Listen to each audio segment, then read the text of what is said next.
Hello hello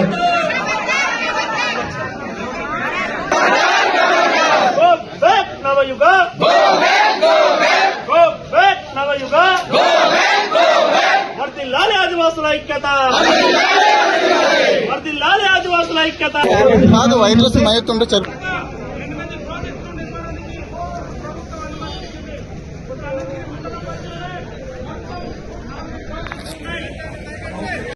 అలా కాని పక్షంగా మేము ఏకపక్ష నిర్ణయం తీసుకొని మా గిరిజనులను భయప్రాంతులు చేసి పోలీస్ వ్యవస్థ తీసుకొచ్చి మమ్మల్ని బెదిరిస్తామంటే మేమంతా కూడా తిరగబట్టి నేను తరిమి కొడతామని చెప్పి సభాముఖంగా తెలియజేసుకుంటున్నాం. దయచేసి మేమందరూ కూడా గిరిజనులు అంటే మంచి మనసులు, గిరిజనులు అంటే కల్మాసం లేని వాళ్ళు, గిరిజనులు అంటే మట్టిలో మాణిక్యం లాంటి వాళ్ళు. మా సహనం గాని మా ఓర్పు గాని కోల్పోయే కార్యక్రమం చేస్తే మేము చూస్తూ ఊరుకోమని చెప్పి, తప్పకుండా నీ కేసులకు భయపడము, మీకు కూడా భయపడమని చెప్పి ప్రభుత్వానికి మరొక్కసారి హెచ్చరిస్తూ ఈ సభాముఖంగా మీకు తెలియజేసుకుంటూ సెలవు.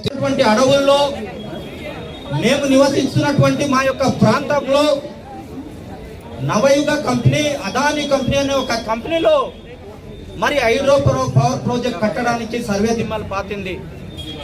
ఈ సర్వే దిమ్మలు పాతేటప్పుడు మాకు ఇక్కడ ఒక ప్రత్యేకమైనటువంటి చట్టాలు ఉన్నాయి. ఇందాక అనేక మార్లు మా సోదరులందరూ చెప్పారు, వేదికపోయినటువంటి పెద్దలందరూ కూడా. ఈ పీసా ఒక యాక్ట్ ఉంది, 1/70 యాక్ట్ ఉంది, అడవి హక్కుల చట్టం ఉంది, అలాగే గ్రామ పంచాయతీ తీర్మానం ఉంది.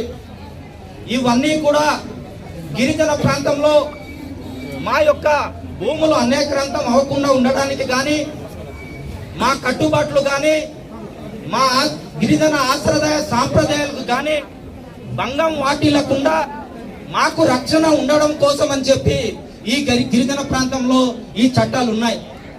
ఈ చట్టాలు ఉన్నప్పుడు మా గ్రామంలో వచ్చి, మా ప్రాంతంలో వచ్చి మా అభిప్రాయం తెలుసుకోకుండా, మాకు గ్రామ సభ నిర్వర్తించకుండా, మా యొక్క ప్రజా ఆమోదం లేకుండా మా ప్రాంతంలో మా జిరాయితీ భూముల్లో, మా డీపట్టలో, మా పోడు భూముల్లో నీవు సర్వే దిమ్మ పాతే అధికారం నీకు ఎవరిచ్చారని చెప్పి ఈ సభాముఖంగా అడుగుతున్నాం. మీరు మరి గిరిజన ప్రాంతంలో ప్రత్యేకమైన చట్టాలు ఉన్నప్పుడు మా చట్టాన్ని ఉల్లంఘిస్తే ఖచ్చితంగా మీరు కేసు పెట్టాలా. మా సోదరులు ఎవరైనా ఒక చిన్న తప్పు చేస్తే మీరు తక్షణమే కేసు పెట్టి జైల్లో పంపించే కార్యక్రమం చేస్తారు. మరి మా గిరిజన ప్రాంతంలో నవయుగ కంపెనీ కానీ, అదానీ కంపెనీ కానీ, వారి యొక్క సిబ్బంది కానీ మన ప్రాంతంలో వచ్చి మరి దిమ్మలు పాతినప్పుడు తక్షణమే ఇక్కడ 1/70 యాక్ట్ చట్టం ఉంది కాబట్టి, తక్షణమే LTR చట్టం ఉల్లంఘించారు కాబట్టి తక్షణమే వారిపైన కేసు పెట్టమని చెప్పి అడుగుతున్నాం. కానీ వారిపైన కేసు పెట్టకుండా మా పోరాట నాయకుల మీద కానీ, మా పోరాట కమిటీ మీద కానీ కేసు పెట్టే కార్యక్రమం చేస్తున్నారు.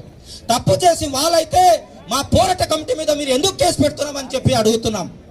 అలాగే ఈ ప్రాంతంలో, మా ప్రాంతంలో భయప్రాంతులు గురి చేస్తున్నారు.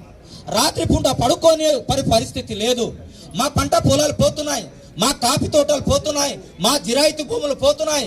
ఇవన్నీ కూడా పోవడానికి, నష్టపోవడానికి వీల్లేదని చెప్పి మేము భయపడుతుంటే ఒక పక్క పోలీసులు, ఒక పక్క కేసులు, ఒక పక్క డ్రోన్లు ఎగరేస్తున్నారు.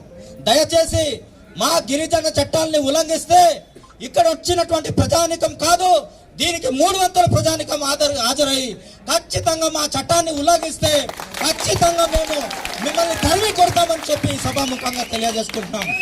దయ ఉంచి గౌరవులైనటువంటి ముఖ్యమంత్రి గారికి విన్నవించుకుంటున్నాం. నీకు నిజంగా గిరిజనుల ప్రేమ మీద సుత్తశుద్ధి ఉంటే గిరిజనులు ప్రజలు చేసి మా గిరిజను రాజకీయ పక్షాన ఉండవచ్చు. ఈరోజు రాజకీయం వద్దు, రాజకీయ పార్టీలు వద్దు, మేమందరూ గిరిజనులు, అందరూ గిరిజనులు. మేము గిరిజన కోసం ఎవరైతే మాట్లాడితే ఆయన మాకు మంత్రి, ఆయన మాకు నాయకులు, ఆయన మాకు సర్పంచ్, ఆయన ఎంపీటీసీ. ఈరోజు గిరిజనుల కోసం ఎవరు మాట్లాడితే ఆయన మాకు రాజు అని మీకు అందరికీ తెలియజేస్తున్నాను. ఎవరైతే మా కోసం పోరాటం చేస్తారో, ఎవరైతే మీ ముందు మీకోసం ఉద్యమం చేస్తారో ఆయన మీకు నాయకులు.